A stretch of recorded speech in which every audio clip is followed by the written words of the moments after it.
প্রিয় মুসলিম এবং অমুসলিম ভাই ও বোনেরা, আসসালামু আলাইকুম ওয়া রাহমাতুল্লাহি ওয়া বারাকাতুহু।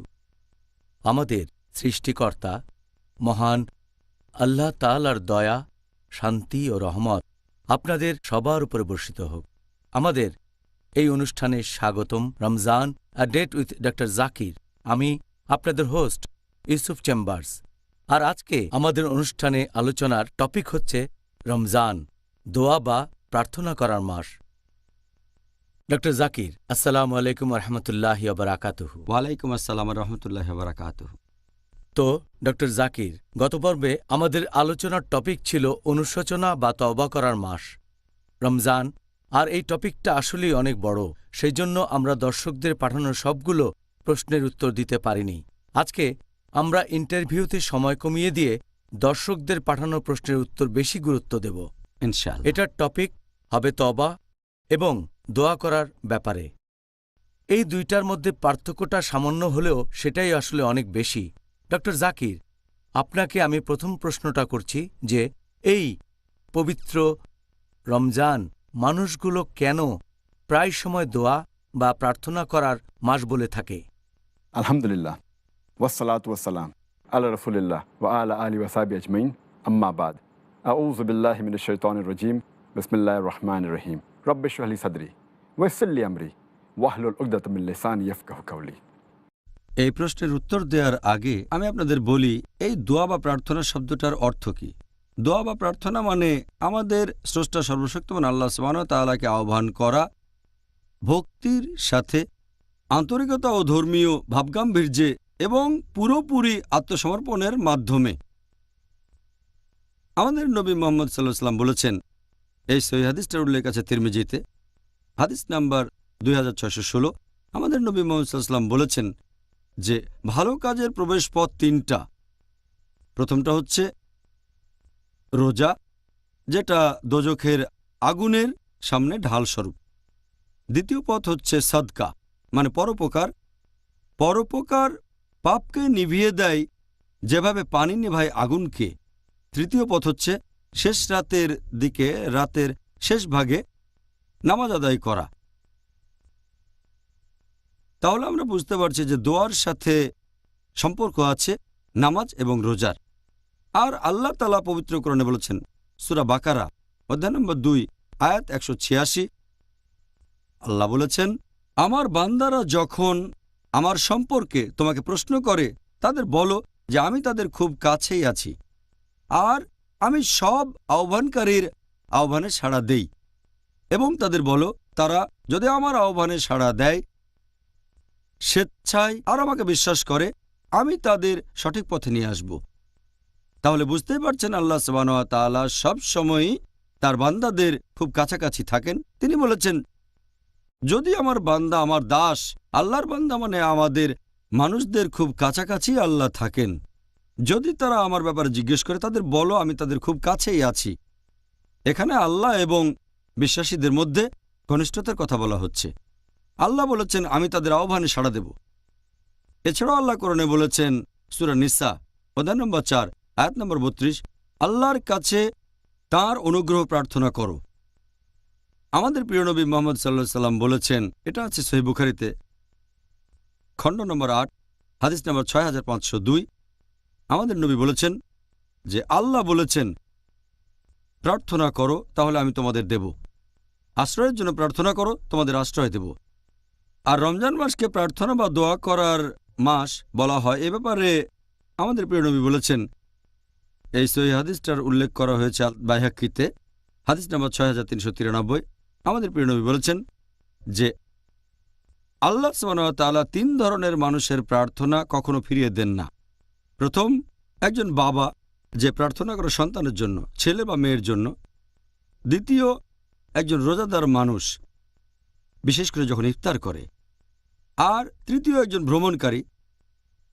আমাদের প্রিয় নবী মুহাম্মদ সাল্লাল্লাহু আলাইহি ওয়াসাল্লাম আরও বলেছেন, এই সহিহ হাদিসটার উল্লেখ আছে ইবনে মাজাহ হাদিস নাম্বার 1643। নবী বলেছেন যে আল্লাহ সুবহানাহু ওয়া তাআলা তাঁর বান্দাদের দোজখ থেকে রক্ষা করেন। প্রতি ঘন্টায় যখন তারা ইফতার করে, এটা তিনি প্রতি রাতেই করেন, আমাদের প্রিয় নবী আরও বলেছেন, এই সহিহ হাদিসটার উল্লেখ আছে সহিহ তারগিবে, হাদিস নাম্বার 988। আল্লাহ সুবহানাহু ওয়া তাআলা রমজান মাসের প্রত্যেক দিন এবং রাতে মুসলিমদের দোজখের আগুন থেকে রক্ষা করেন, আর রমজান মাসের প্রত্যেক দিন এবং রাতে প্রত্যেক মুসলিমের আহ্বানে সাড়া দেন। এখন যেহেতু আল্লাহ সুবহানাহু ওয়া তাআলা তার রোজাদার বান্দাদের আহ্বানে সাড়া দিয়ে থাকেন আর তাদের সম্মান দিয়েছেন, এ কারণে রমজান মাসকে বলা হয় দোয়া বা প্রার্থনার মাস। খুব সুন্দর। তাহলে এই কারণে রমজানকে দোয়া বা প্রার্থনা করার মাস বলা হয়।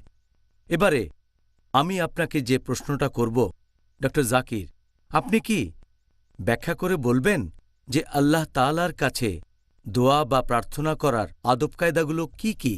আমাদের মনে রাখতে হবে যে আমরা চাইব শুধু আল্লাহর কাছে, অন্য কারো কাছে না। আল্লাহ পবিত্র কোরআনে বলেছেন সূরা ফাতিহা অধ্যায় নম্বর 1 আয়াত নম্বর 5, ইয়্যাকা না'বুদু ওয়া ইয়্যাকা নাস্তাইন, আমরা তোমার ইবাদত করি, শুধু তোমার সাহায্য চাই। আমরা চাইব শুধু আল্লাহর কাছে। আল্লাহ বলেছেন সূরা গাফির অধ্যায় 40 আয়াত নম্বর 60, তোমরা আমাকে ডাকো, আমি তোমাদের ডাকে সাড়া দেব। আপনি আল্লাহ তাআলার কাছে যে কোনো কিছু চাইতে পারেন, হতে পারে ছোট কিছু জিনিস অথবা বড়, সমস্যা নেই, আপনি আল্লাহর কাছে যে কোনো জিনিস চাইতে পারেন। আর এছাড়াও আমরা আল্লাহ তাআলার কাছে কিছু চাইব বিনয়ের সাথে আর নম্রতার সাথে। এটা 3 নম্বর পয়েন্ট। 4 নম্বর পয়েন্ট, যখন আল্লাহর কাছে কিছু চাইব তখন আল্লাহর উপরে ভরসা করব যে ইনশাআল্লাহ আল্লাহ আমাদের দোয়া কবুল করবেন ইনশাআল্লাহ। 5 নম্বর, আমরা আল্লাহকে ডাকবো ভয়ের সাথে, আমাদের থাকবে তাকওয়া, আল্লাহ সুবহানাহু ওয়া তাআলাকে ভয় করব। 6 নম্বর, আমরা আল্লাহ তাআলার কাছে চাইব আকুল আকাঙ্ক্ষার সাথে যে ইনশাআল্লাহ আল্লাহ আমাদের আহ্বানে সাড়া দেবেন। এই 6টা পয়েন্ট বাদে আরও কিছু ব্যাপার আছে যেগুলো গুরুত্বপূর্ণ। যখন কেউ আহ্বান করলে ভালো, যেমন ধরেন এ সময় অজু অবস্থায় থাকা উচিত, পাক অবস্থায়, এটা ফরজ না। অজু না থাকা অবস্থাতে আহ্বান করতে পারেন, তবে যদি তখন কোনো ইবাদতের মধ্যে থাকেন এটা করলে ভালো যে অজু থাকবে। 2 নম্বর পয়েন্ট, এটা করলেও ভালো যদি কাবার দিকে মুখ থাকে আহ্বানের সময়, যদিও এটা ফরজ না। 3 নম্বর, সে বারবার আহ্বান করবে আর সে এটা করবে যতবার সম্ভব হয়। 4 নম্বর পয়েন্ট, সে চাইবে আল্লাহ সুবহানাহু ওয়া তাআলার কাছে পুরোপুরি একমুখী হয়ে, আকুল আকাঙ্ক্ষা নিয়ে।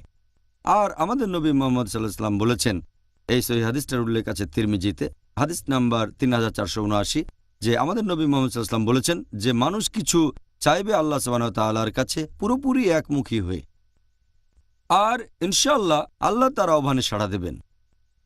আর আল্লাহ সুবহানাহু ওয়া তাআলা তাকে পছন্দ করেন না যে কিছু চাইবে কিন্তু তার মন তুচ্ছ জিনিস নিয়ে ব্যস্ত থাকে, যার মন একমুখী নয়।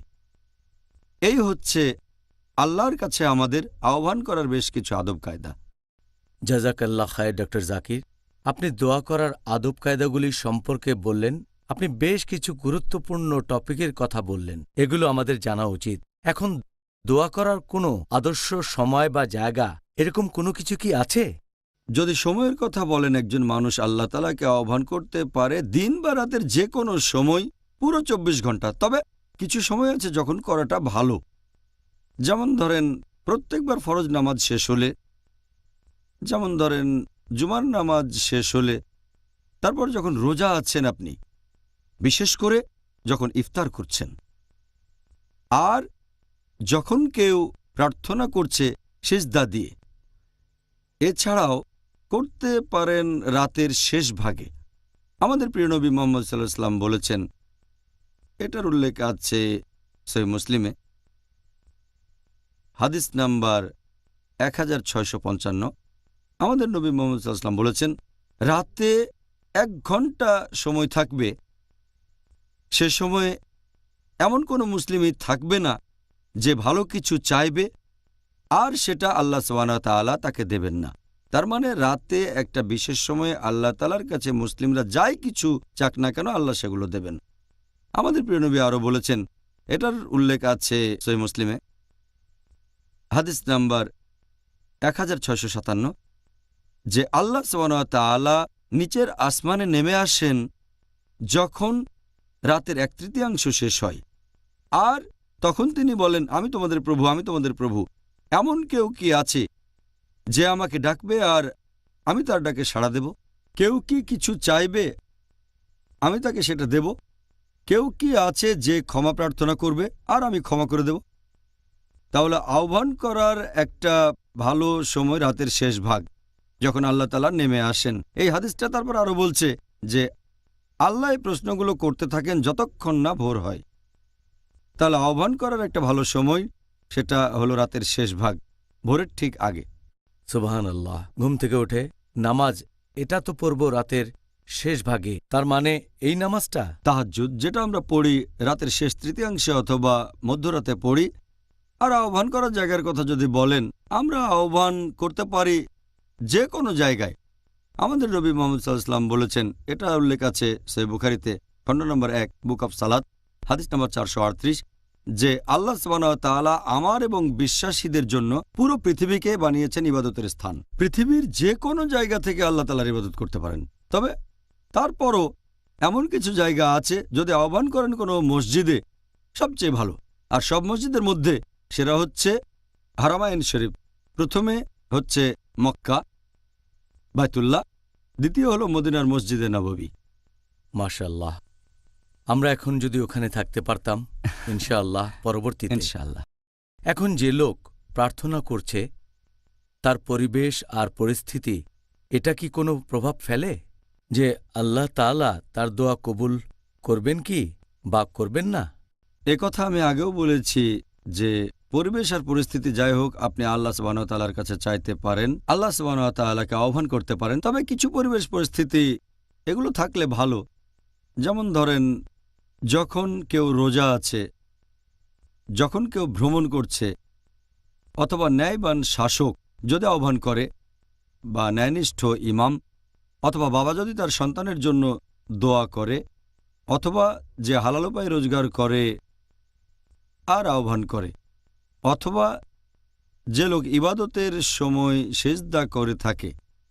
আমাদের প্রিয় নবী মুহাম্মদ সাল্লাল্লাহু আলাইহি ওয়াসাল্লাম বলেছেন, এই সহিহ হাদিসটার উল্লেখ আছে তিরমিজিতে, বুক অব সাপ্লিকেশনস, হাদিস নাম্বার 3598। নবী বলেছেন, 3 ধরনের লোকের প্রার্থনা ফিরিয়ে দেওয়া হয় না। 1 নম্বর, একজন ন্যায়নিষ্ঠ শাসক বা ইমাম। 2 নম্বর, যে লোক রোজা আছে, বিশেষ করে যখন ইফতার করে। 3 নম্বর, একজন অত্যাচারিত। একই রকম আরেকটা হাদিস বলেছি, আছে আল বাইহাকিতে, হাদিস নাম্বার 6393। আমাদের নবী বলেছেন, 3 লোকের প্রার্থনা ফিরিয়ে দেওয়া হয় না। বাবা যখন সন্তানের জন্য প্রার্থনা করে, একজন রোজদার বিশেষ করে যখন ইফতার করে, আর কোনো ভ্রমণকারী যখন প্রার্থনা করে। তাহলে নবী সাল্লাল্লাহু আলাইহি ওয়াসাল্লামের হাদিস অনুযায়ী এরকম পরিবেশ আর পরিস্থিতিতে যদি প্রার্থনা করেন, সেটাই সবচেয়ে ভালো। ধন্যবাদ ডক্টর জাকির। এবারে যে প্রশ্নটা করব সেটাও বেশ গুরুত্বপূর্ণ। এরকম কেন হয় যে মাঝে মধ্যে কিছু মানুষকে বলতে শুনি, ওহ, আমার দোয়া কবুল করা হয়নি, তাই না? পুরো পৃথিবী জুড়ে অনেক মুসলিম ভাই বোনকে এরকম কথা বলতে শুনবেন। এখন মাঝে মধ্যে কিছু দোয়া বা প্রার্থনা কবুল করা হয় না কেন? এখানে বেশ কিছু শর্ত পালন করতে হবে। আর অনেক সময় দোয়া কবুল করা হয় না কারণ 1 নম্বর পয়েন্ট, হয়তো তার রোজগারটা হারাম, যেটা খাচ্ছে সেটা হারাম। হতে পারে যে উপায়ে সে টাকা উপার্জন করছে সে ব্যবসাটাই হারাম, হয়তো লেনদেন করে রিবা, তার মানে সুদ, অথবা সে এমন ব্যবসা করে যেখানে ঘুষ দিতে হয়, অথবা সে এমন কোনো ব্যবসা করে যেখানে মিথ্যে বলা, প্রতারণা খুব স্বাভাবিক। এসব কাজ আসলে হারাম, তার মানে নিষিদ্ধ। এটা অন্যতম একটা প্রধান কারণ যে জন্য দোয়া কবুল করা হয় না। 2 নম্বর, হয়তো সে অন্য কাউকে অত্যাচার করছে, অন্য কারো উপরে হয়তো জুলুম করছে। 3 নম্বর, হয়তো সে ভালো কাজের নির্দেশ দেয় না আর খারাপ কাজে নিষেধ করে না, যেটা করা ইসলাম ধর্মে ফরজ। এছাড়াও কারো দোয়া কবুল হতে গেলে আরও কিছু শর্ত পূরণ করতে হবে। এই কারণে বেশিরভাগ দোয়া কবুল হয় না। একটা হচ্ছে যে আমরা এরকম বলবো না যে, হে আল্লাহ তুমি চাইলে আমাকে ক্ষমা করো, হে আল্লাহ তুমি চাইলে আমাকে রহমত করো, অথবা হে আল্লাহ যদি চাও আমাকে লালন পালন করো। কারণ আমাদের নবী মুহাম্মদ সাল্লাল্লাহু আলাইহি ওয়াসাল্লাম বলেছেন, এটা আছে সহিহ বুখারীতে, খণ্ড নম্বর 9, বুক অব তাওহীদ, হাদিস নাম্বার 7477।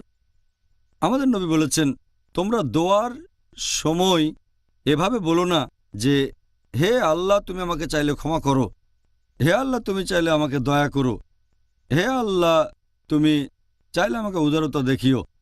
কারণ আল্লাহ সুবহানাহু ওয়া তাআলা যা চান তাই করেন, তাকে আদেশ করতে পারবেন না। এভাবে দোয়া করাটা পুরোপুরি ভুল। এই ভুলটা অনেক মানুষই করে থাকে, সে কারণে তাদের দোয়া কবুল হয় না। এছাড়াও অনেক সময় মানুষজন তারা কি করে, আল্লাহ তাআলাকে অনেক নাম দেয় যেটা আল্লাহ পবিত্র কোরআনে বলেননি অথবা নবীও কোনো হাদিসে বলেননি। তাই আল্লাহ সুবহানাহু ওয়া তাআলাকে এমন কোনো নামে ডাকা যেটা আল্লাহ অথবা রাসূল বলেননি, এভাবে দোয়া করা সম্পূর্ণ ভুল। এরপরে অনেক লোক যখন দোয়া করে তারা অনেকের জন্যই তখন দোয়া করতে থাকে।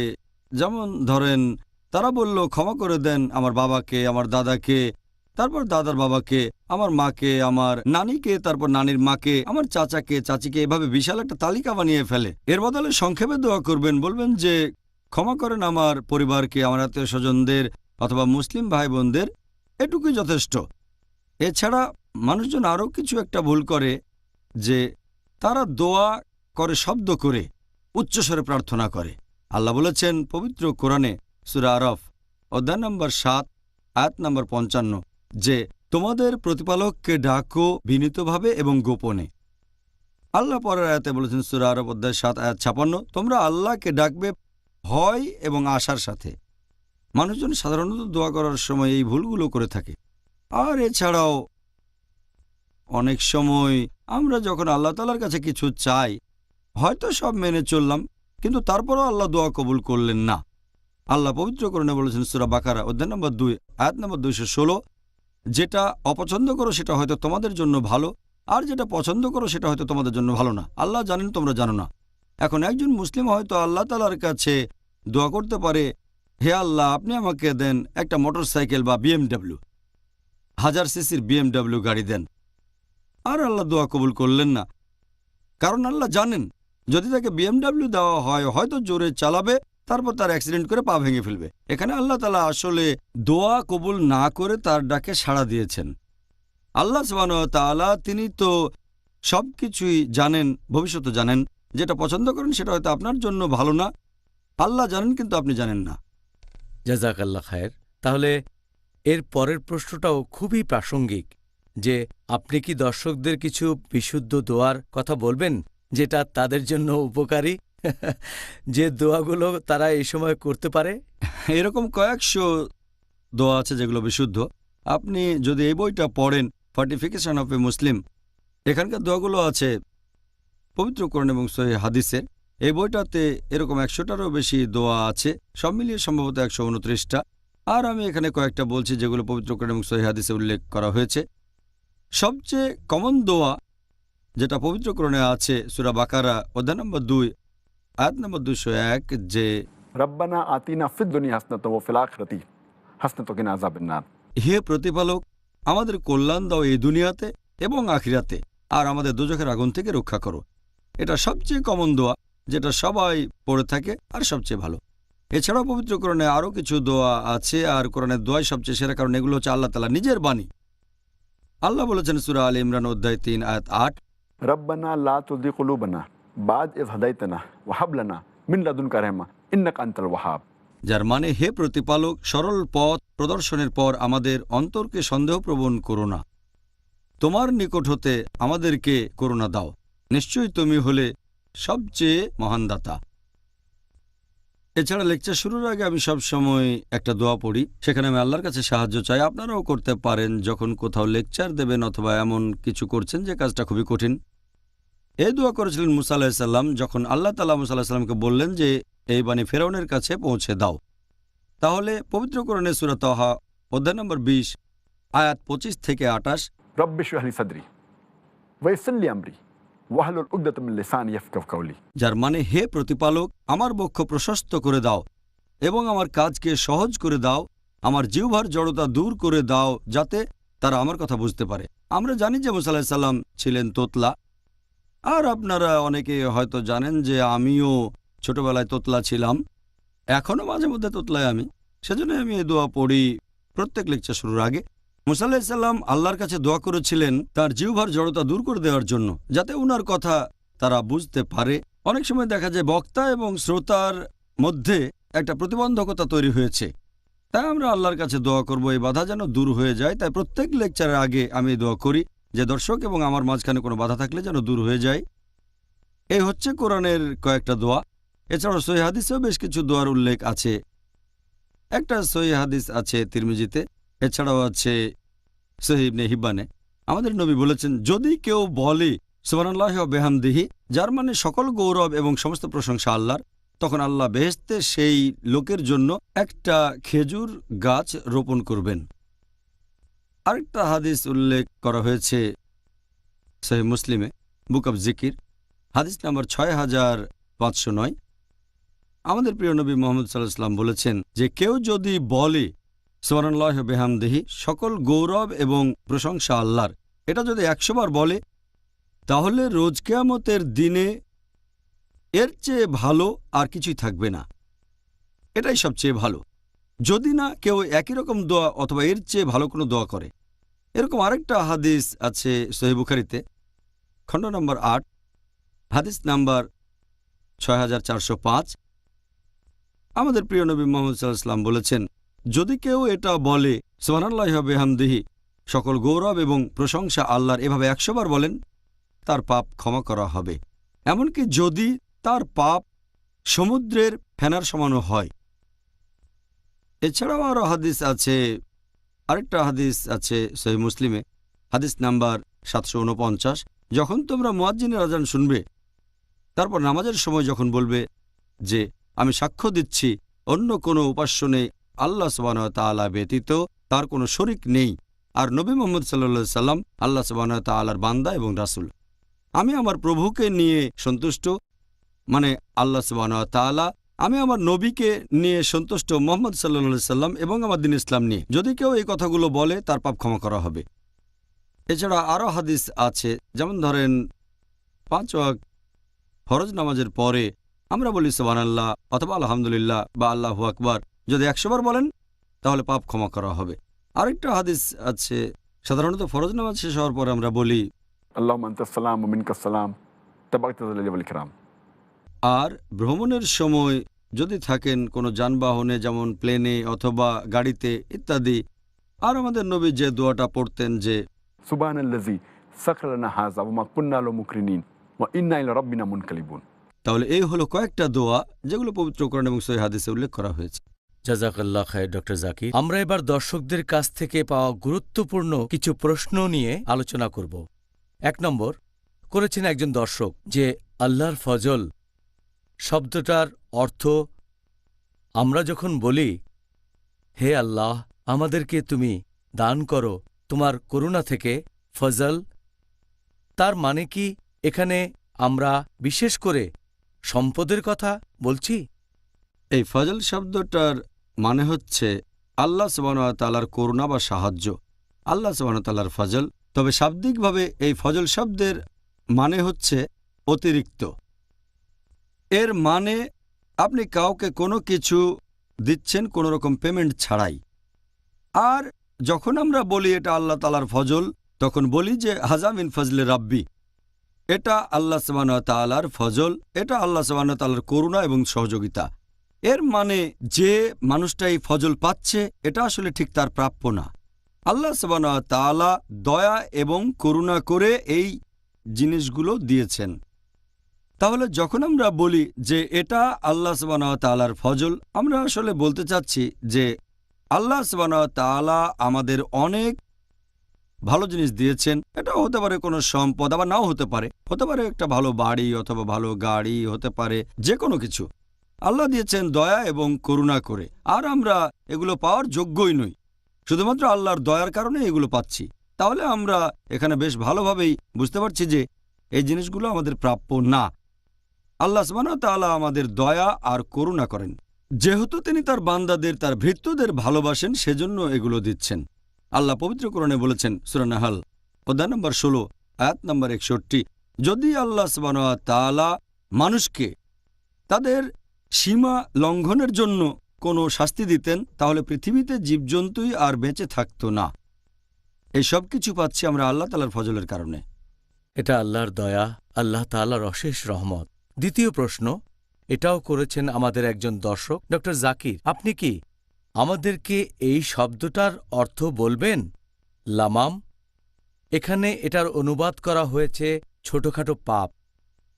এটা আছে পবিত্র কোরআনের সূরা নাজামে। পবিত্র কোরআনে একটা আয়াত আছে সূরা নাজম, অধ্যায় নম্বর 53, আয়াত 31 ও 32। এখানে আল্লাহ তাআলা বলেছেন যে পৃথিবী এবং আকাশে যা কিছু আছে সব আল্লাহরই। আল্লাহ পৃথিবী এবং আকাশমণ্ডলীর সব কিছু সৃষ্টি করেছেন। যারা মন্দ কাজ করে তাদের তিনি দেন মন্দ ফল, এবং যারা সৎ কাজ করবে তাদেরকে তিনি দেন উত্তম পুরস্কার। আর আল্লাহ সুবহানাহু ওয়া তাআলার কোনো বান্দা যদি বিরত থাকে গুরুতর পাপ থেকে আর অশ্লীল কাজ থেকে, শুধুমাত্র লামাম বাদে, তার মানে ছোটখাটো অপরাধ, আল্লাহ তাআলা তাকে ক্ষমা করে দেবেন।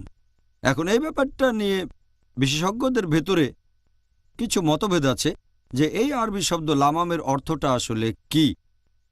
যদি আপনি পড়েন আত-তাবরী খণ্ড নম্বর 2, পৃষ্ঠা নম্বর 527, বলা হয়েছে যে বেশিরভাগ সালাফগণের মতে তারা বলেন যে লামাম এর মানে যে কোনো পাপ মাত্র একবার করা, গুরুতর পাপও হতে পারে। এরকম মতামত অনেকেই দিয়েছেন, আবু হুরায়রা রাদিয়াল্লাহু আনহু, মুজাহিদ রাদিয়াল্লাহু আনহু, এরকম আরও অনেকে।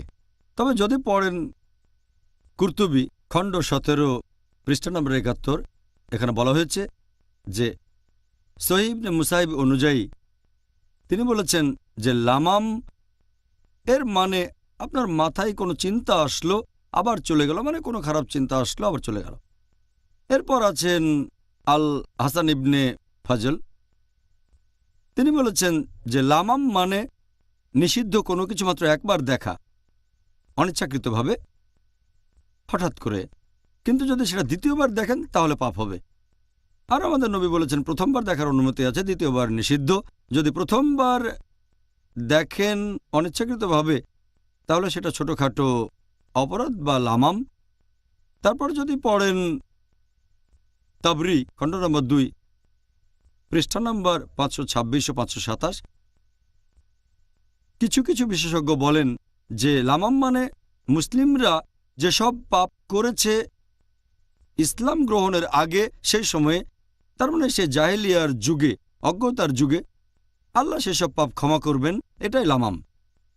কারণ সে সময়ে অমুসলিমরা তাদের উদ্দেশ্যে বলতো যারা মুসলিম হয়েছে যে এই কাজটা তো তোমরা গতকালও করেছো আর এখন পাপ বলছো। তখন একটা আয়াত নাজিল হলো সূরা নাজম অধ্যায় 53, আয়াত 31 ও 32, বলা হয়েছে বিরত থাকো গুরুতর পাপ থেকে, অশ্লীল কাজ থেকে। এছাড়া যেগুলো লামাম মানে অতীতে করা পাপ আল্লাহ ক্ষমা করবেন। তবে বিশেষজ্ঞগণের বেশিরভাগই এরকম কথা বলেন যে লামাম মানে ছোটখাটো পাপ, ছোট অপরাধ। এরপর আপনি যদি ইমাম রাগিবের মতামত দেখেন, তিনি বলেছেন যে লামাম মানে ছোটখাটো অপরাধ। একটা হাদিস আছে সহিহ বুখারীতে খণ্ড নম্বর 8, হাদিস নম্বর 6243, ইবনে আব্বাস রাদিয়াল্লাহু আনহু, তিনি বলেছেন যে লামাম শব্দের একটা অর্থ তিনি শুনেছিলেন শুধুমাত্র আবু হুরায়রা রাদিয়াল্লাহু আনহুর কাছে। তিনি বলেছিলেন যে আল্লাহর রাসূল বলেছিলেন যে প্রত্যেক আদম সন্তান ব্যভিচারের পাপের ভাগী, তারা অবশ্যই এটা করবে। চোখের ব্যভিচার মানে খারাপ চিন্তা নিয়ে তাকানো, এটা নিষিদ্ধ। জিহ্বার ব্যভিচার কথার মাধ্যমে। তারপর মানুষের মনে যে আকাঙ্ক্ষা আছে, বিভিন্ন ইচ্ছা, এরপর তার গোপনাঙ্গ সাড়া দেবে বা অসম্মতি জানাবে। তাহলে লামাম শব্দের অর্থ নিয়ে বিশেষজ্ঞগণের ভেতরে মতভেদ দেখা গেছে। এছাড়া আপনি যদি পড়েন ইমাম আন-নাওভীর মতে, তিনি বলেছেন যে লামাম মানে মানুষের যে কাজটা করতে ইচ্ছা হয় কিন্তু করে না, বা করার কথা চিন্তা করে কিন্তু শেষ পর্যন্ত করে না, সে কাজটা করতে চায় কিন্তু করে না, এগুলো ছোটখাটো পাপ। এছাড়াও কিছু বিশেষজ্ঞ বলেন এগুলো নির্দিষ্ট কিছু ছোট পাপ। কিন্তু কুরতুবীর কথা অনুযায়ী খণ্ড নম্বর 17, পৃষ্ঠা নম্বর 70, যে লামাম মানে ছোটখাটো পাপ, ছোট অপরাধ। ইনশাআল্লাহ আল্লাহ এগুলো ক্ষমা করবেন। তারা এখানে কোরআনের রেফারেন্স দিচ্ছেন সূরা নিসা অধ্যায় 4, আয়াত 31, যে তোমরা যদি গুরুতর পাপ থেকে বিরত থাকো আল্লাহ তোমাদের লঘু পাপ মোচন করবেন। আপনি বেশ বিস্তারিতভাবেই প্রশ্নটার উত্তর দিলেন ডক্টর জাকির, জাযাকাল্লাহ খায়ের। আমি আশা করছি মুসলিম ভাই বোনেরা এই ব্যাপারটা ভালোভাবে বুঝতে পেরেছেন। আর তারা তাদের নিজেদের জীবনে এটা প্রয়োগ করতে পারবেন ইনশাআল্লাহ। এবারে আমরা অন্য আরেকটা বিষয় নিয়ে প্রশ্ন করি, সেটা হলো তওবা করার মাস। এই প্রসঙ্গে দর্শকদের সব প্রশ্ন নিয়ে আলোচনা করতে পারিনি। 1 নম্বর প্রশ্ন, যে আল্লাহর কাছে দোয়া করার সময় তার সাথে দরাদরি করার অনুমতি কি আছে? প্রশ্নটার ব্যাপারে আমাদের আরও বলা হয়েছে, যেমন ধরেন আল্লাহর কাছে কিছু চাইলাম অথবা ক্ষমা চাইলাম, তার বদলে আমার থেকে কিছু একটা নিয়ে যাও, যেমন হতে পারে আমার স্বাস্থ্য। আল্লাহর কাছে দোয়া করার সময় মনে রাখতে হবে যে আল্লাহ সুবহানাহু ওয়া তাআলার দয়া, এটার কোনো সীমা নেই। তাঁর দয়া, তাঁর করুণা, এগুলোকে আমরা সীমাবদ্ধ করতে পারি না, আমরা দরাদরি করতে পারি না। আমরা আল্লাহ সুবহানাহু ওয়া তাআলাকে এভাবে বলতে পারি না যে তাড়াতাড়ি শাস্তি দাও, অথবা বললেন এই জিনিসটা নিয়ে ওই জিনিসটা দাও, দরাদরির মতো। আমাদের বুঝতে হবে যে আল্লাহ সুবহানাহু ওয়া তাআলা পরম দয়ালু, পরম করুণাময়। আল্লাহ পবিত্র কোরআনে বলেছেন সূরা গাফির অধ্যায় নম্বর 40 আয়াত নম্বর 60, তোমরা আমাকে ডাকো, আমি তোমাদের ডাকে সাড়া দেব। আল্লাহ আরও বলেছেন সূরা নিসা অধ্যায় 4 আয়াত নম্বর 147 যে তোমাদের শাস্তিতে আল্লাহর কি কাজ, যদি তোমরা ঈমান আনো আর কৃতজ্ঞতা প্রকাশ করো। তার মানে দরাদরি করে কোনো লাভ নেই আল্লাহ সুবহানাহু ওয়া তাআলার সাথে। যেটা চান সেটার জন্য দোয়া করেন, লেনদেন করতে পারবেন না, কারণ তিনি পরম দয়ালু। এটা করলে ক্ষতি হবে আমাদেরই যদি এটা করি।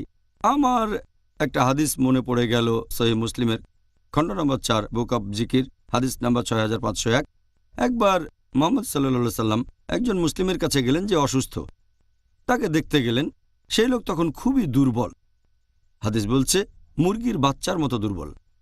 নবী মুহাম্মদ সাল্লাল্লাহু আলাইহি সাল্লাম তাকে বললেন যে তুমি কি আল্লাহ সুবহানাহু ওয়া তাআলার কাছে কোনো কিছু চেয়েছিলে?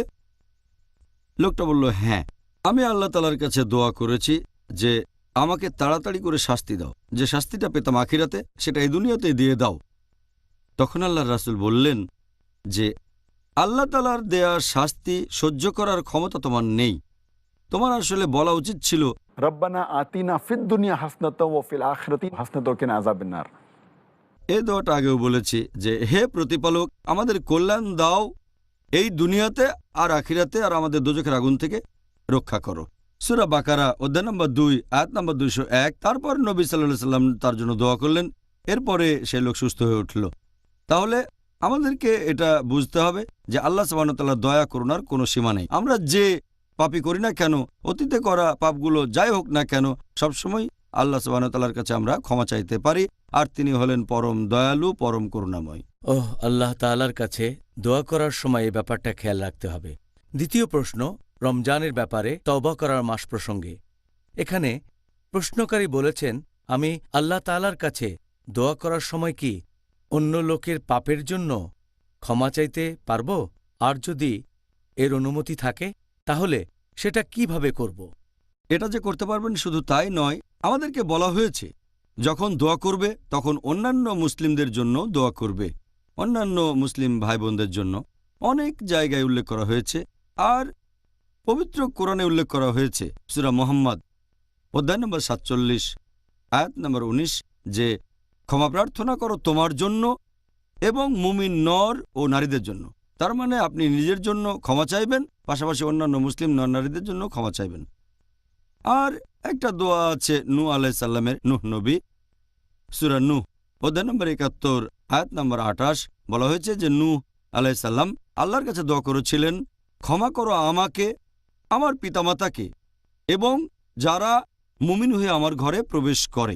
ক্ষমা করো আমাকে, বাবা মাকে এবং যারা মুমিন হয়ে আমার ঘরে প্রবেশ করে, আর মুমিন নরনারীকে।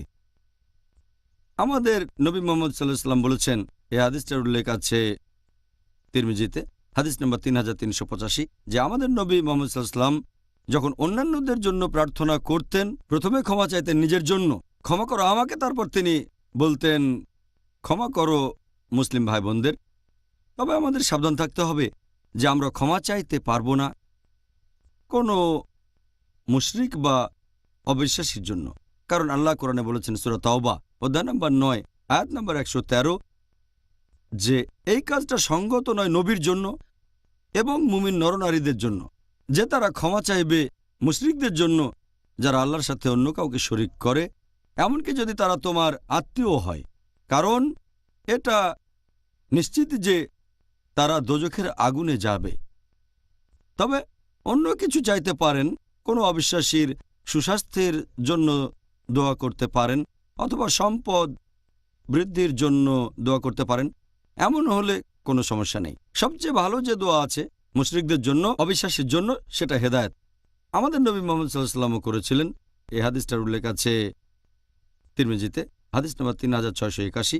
আমাদের প্রিয় নবী বলেছেন, দুজন ওমরের মধ্য থেকে আল্লাহ যেন একজনকে হেদায়েত করেন।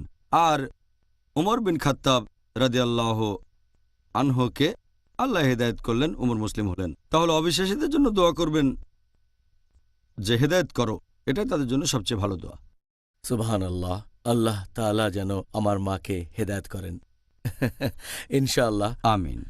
ডক্টর জাকির, পরের প্রশ্ন, কোনো লোককে যদি হাদ শাস্তি দেয়া না হয় তাহলে তার তওবা কি কবুল করা হবে?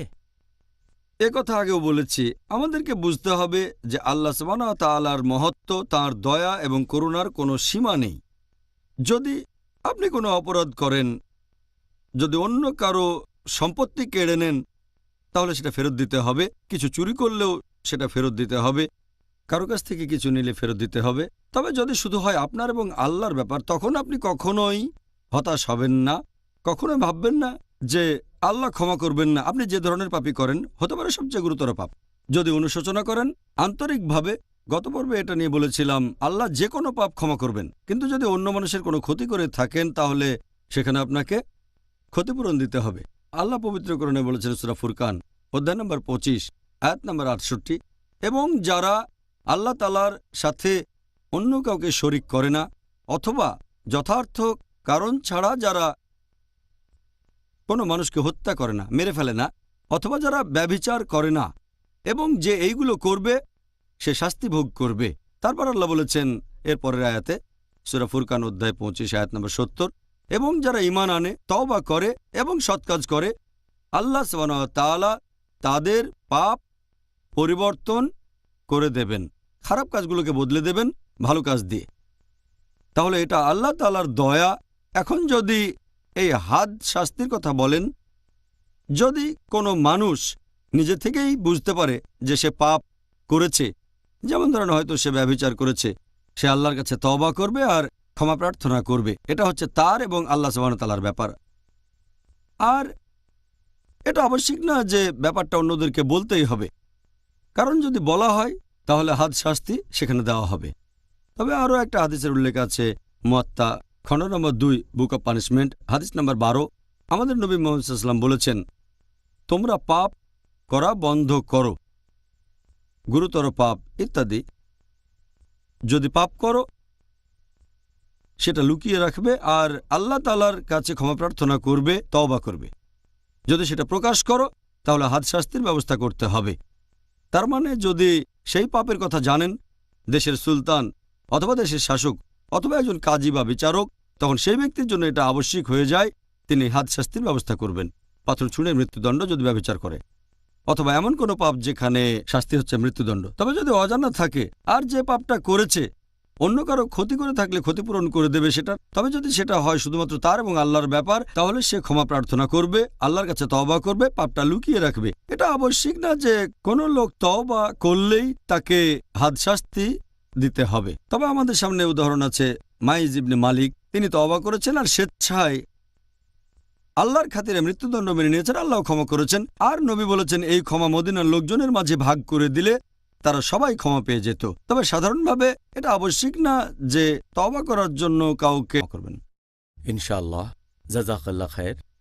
তাহলে দর্শকদের কাছ থেকে এবার পরের প্রশ্ন হচ্ছে, আমি জানতে চাচ্ছি যে অনুশোচনা বা তওবা করার আগে আমাদের জন্য ওযু করা এটা কি বাধ্যতামূলক? আর দ্বিতীয়ত, তওবা করার আগে গোসল করা কি আবশ্যিক যদি কেউ অপবিত্র থাকে? পবিত্র কোরআনের আয়াতের কথা যদি বলতে হয়, আমি কোরআনের এমন কোনো আয়াত জানি না, অথবা আমাদের নবীর কোনো সহিহ হাদিস যেটা বলছে যে ওযু করা বা গোসল করা এটা তওবা করার আগে হচ্ছে বাধ্যতামূলক। যদি তওবা করতে চান আল্লাহ তাআলার কাছে তওবা করেন, ওযু করা আবশ্যিক না, এমনকি গোসলও আবশ্যিক না। তওবা করতে পারেন একেবারে সরাসরি, শুধুমাত্র যদি সে হয় অবিশ্বাসী, একজন মুশরিক বা কাফের, সে ইসলাম গ্রহণ করলে তখন তাকে গোসল করতে হবে। এটা মুহাম্মদ সাল্লাল্লাহু আলাইহি ওয়াসাল্লামের একটা হাদিস। নবী বলেছেন কায়েস বিন আসিম রাদিয়াল্লাহু আনহুকে, যখন তিনি ইসলাম গ্রহণ করলেন, যে গোসল করো, তার মানে পবিত্র হতে হবে। এটা বাদে তওবা করার সময় ওযু করা আবশ্যিক না, গোসল করাটাও আবশ্যিক না। এই সংক্ষিপ্ত উত্তরের জন্য ধন্যবাদ ডক্টর জাকির। এবারে আজকের শেষ প্রশ্ন, শয়তান। এই প্রশ্নটা শয়তান প্রসঙ্গে। শয়তান মাত্র একবার আল্লাহকে অমান্য করেছে, এজন্য সে অভিশপ্ত। মানুষ আল্লাহকে অমান্য করার পরও আল্লাহ মানুষকে ক্ষমা করেন, তিনি ক্ষমা করেন যদি মানুষ তওবা করে। আজকে ইবলিস শয়তান তওবা করলে আল্লাহ কি তাকে ক্ষমা করবেন?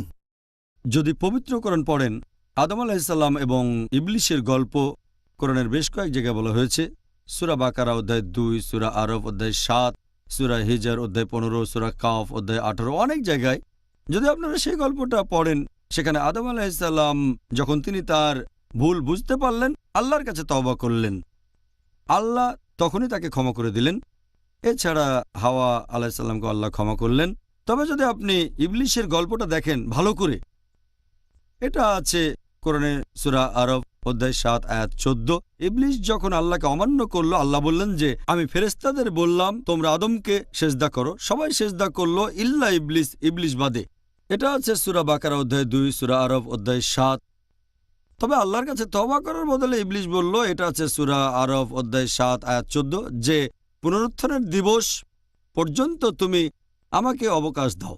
এখানে অবকাশ মানে আমার শাস্তিটা তুমি দেরিতে দাও, আমাকে একটু অবকাশ দাও, তারপর দেখো কি করি। সে আল্লাহ তাআলাকে চ্যালেঞ্জ করেছে। চ্যালেঞ্জ করলাম, আল্লাহ বলেন সূরা আরফ অধ্যায় 7 আয়াত 18, ইবলিসকে অবকাশ দিয়ে তিনি বললেন যে মানুষের মধ্যে যারা তোমাকে অনুসরণ করবে, আমি তোমাদের সকলকে দিয়ে জাহান্নাম পূর্ণ করব। এখন ইবলিসের তওবা বা অনুশোচনা করার কোনো প্রশ্নই আসবে না, কারণ আল্লাহ আরও বলেছেন সূরা হিজর অধ্যায় 15 আয়াত 34 যে ইবলিস হচ্ছে অভিশপ্ত। আল্লাহ তাআলা ভবিষ্যৎ সম্পর্কে জানেন, যেগুলো দেখা যায় না। তাই আল্লাহ আগে থেকেই জানেন যে এই ইবলিস কখনোই তওবা করবে না। আল্লাহ পবিত্র কোরআনে বলেছেন সূরা বাকারা অধ্যায় 2 আয়াত 7 ও 8, আল্লাহ বলেছেন খতমাল্লাহু আলা কুলুবিহিম, আল্লাহ তাদের হৃদয় মোহর করে দিয়েছেন, যারা হচ্ছে কাফির, এবং তারা কখনোই সরল পথে আসবে না। এছাড়াও আরও উদাহরণ আছে যে আল্লাহ তাআলা বলেছেন সূরা লাহাব সম্পর্কে, যে ছিল খুব বড় একজন শত্রু আমাদের প্রিয় নবীর। আল্লাহ একথা আগেই বলেছেন সূরা লাহাবে। তিনি বলেছেন তাব্বাত ইয়াদা আবি লাহাব ওয়া তাব, এই আবু লাহাব আমাদের নবীর খুব বড় একজন শত্রু ছিল, আর সে বলেছিল সে কখনোই ইসলাম গ্রহণ করবে না, সে দোজখের আগুনে পুড়বে। এটা আগেই বলা হয়েছে। সে কোরআনকে ভুল প্রমাণ করতে পারত যদি বলতো যে আমি মুসলিম, যদি শাহাদা দিত। 10 বছরের সময় পেয়েছিল, কিন্তু সে মুসলিম হয়নি। আল্লাহ জানতেন সে তওবা করবে না। একইভাবে আল্লাহ সুবহানাহু ওয়া তাআলা জানেন ইবলিস কখনোই তওবা করবে না। সেজন্য তিনি বলেছেন নিশ্চয়ই ইবলিস তোমাদের প্রকাশ্য শত্রু। আল্লাহ কোরআনে বলেছেন সূরা বাকারা অধ্যায় 2 আয়াত 167 যে ইয়া আইয়ুহাল্লাযিনা আমানু, হে মানুষ জাতি, সাবধান থাকো খুতুওয়াতুশ শয়তানের ব্যাপারে, মানে শয়তানের পদচিহ্ন, কারণ নিশ্চয়ই সে তোমাদের এক প্রকাশ্য শত্রু।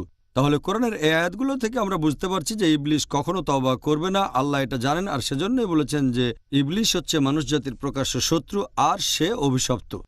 তাই ইবলিস কখনোই তওবা করবে না, ক্ষমা প্রার্থনাও করবে না। তাহলে ডক্টর জাকির, আমরা আজকের অনুষ্ঠানের শেষ পর্যায়ে চলে এসেছি। আমরা দর্শকদের কথা দিয়েছিলাম আমরা আজকে 2টা টপিক নিয়ে আলোচনা করেছি, আর আমরা জেনেছি কিভাবে দোয়া করো। এই মাসে তওবা করব। আপনাকে অনেক ধন্যবাদ। তো ভাই ও বোনেরা, আল্লাহর কাছে দোয়া করছি তিনি যেন আলোকিত করেন আপনাদের অন্তরকে, আমার অন্তরকে, ডক্টর জাকির নায়েকের অন্তরকে আজকের এই মূল্যবান তথ্যগুলো দিয়ে। আর আল্লাহর কাছে দোয়া করছি তার নির্দেশ অনুযায়ী আমরা যেন সহজে পথ চলতে পারি এই রহমতের মাস পবিত্র রমজানে। আগামীকাল আপনাদের সাথে আবার দেখা হবে, আর সেদিন আমাদের আলোচনার টপিক কিয়ামুল লাইল। আশা করি সবাই ভালো থাকবেন। আসসালামু আলাইকুম ওয়া রাহমাতুল্লাহি ওয়া বারাকাতুহু।